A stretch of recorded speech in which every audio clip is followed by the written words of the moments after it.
I'm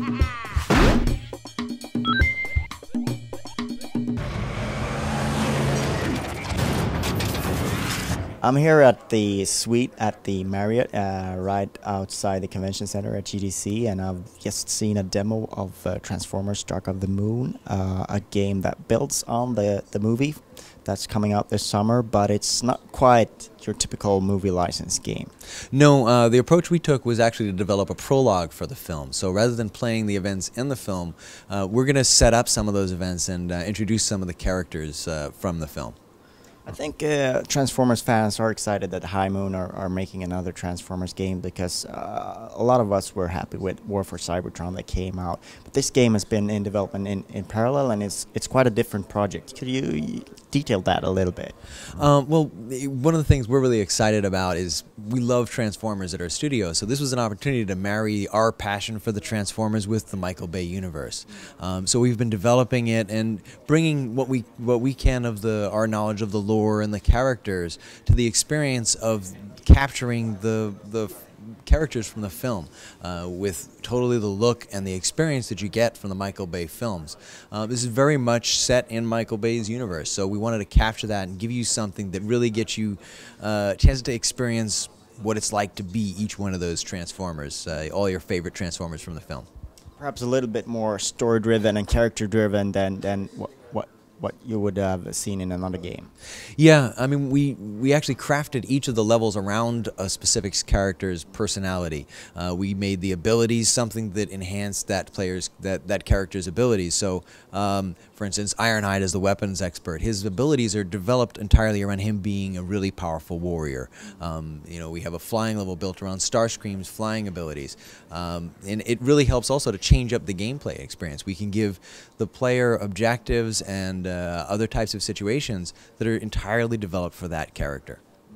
So I think there's like an assassin lurking around here if you're going to reveal something about the movie, but could you give us like a little bit of an insight of where the story fits in with the game and what players can expect? Well, I don't want to spoil anything from the film. It's really important that you get to experience the surprise there for that. But what you are going to get to see is you'll get to learn a little bit more about the backstory of what some of the characters were doing, how they got from where they were in the second film to where they are in the third film.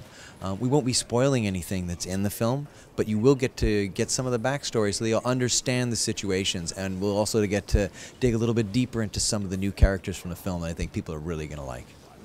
Looking at the game, I would think that one of the great challenges with it is the fact that the Transformers are so diverse, and the amount of situations that the player will be in is quite different. You know, being Laser Beak or Starscream compared to being Megatron.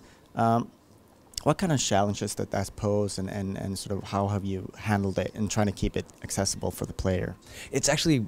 It is a challenge, but it's also one of the exciting parts about developing something for the Transformers universe, because every one of the Transformers is very unique. Their personality is different. You mentioned their design is very diverse. Their scales, I mean, you have everything from a really small Transformer to a 30-foot tall Transformer. It's one of the reasons that we took the tact of developing levels around those characters, because instead of watering it down, we can deliver you an experience that's tailored for that character's unique design, and it lets us make sure that you're going to be able to have as much fun as possible.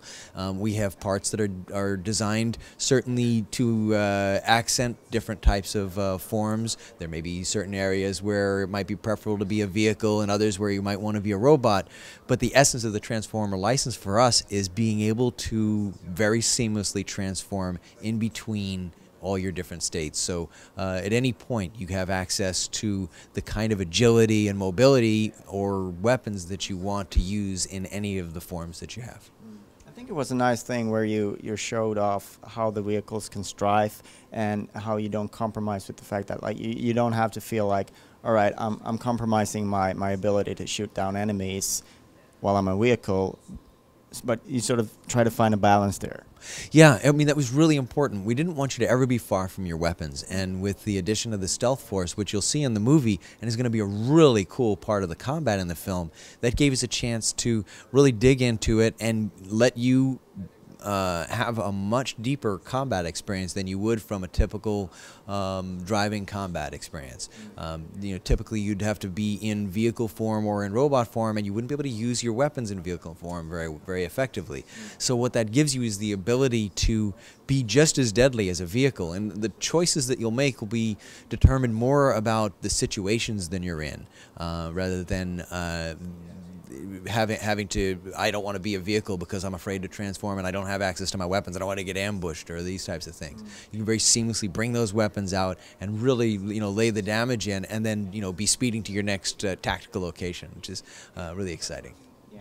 So I understand you're not really revealing too much about the multiplayer, but could you just briefly touch on the philosophy that has gone into the multiplayer mode? Well, as you said, Rick, I don't want to talk too much about it yet. We're still putting the finishing touches on it. We will have a lot more coming up in the weeks ahead. One of the things that is important to me is that just like within the single-player story, we want you to experience the iconic Transformers that you love from the film. So in multiplayer, you will get to play as your iconic Transformers. You will get to be Optimus Prime if you want to be Optimus Prime. If you want to be Soundwave, you'll get to be Soundwave. And play out your own versions of the classic mashups that you might want to see. Sounds very exciting. I'm looking forward to hearing more about that. Excellent, excellent. Thank you very much for your time. Thank you very much for coming.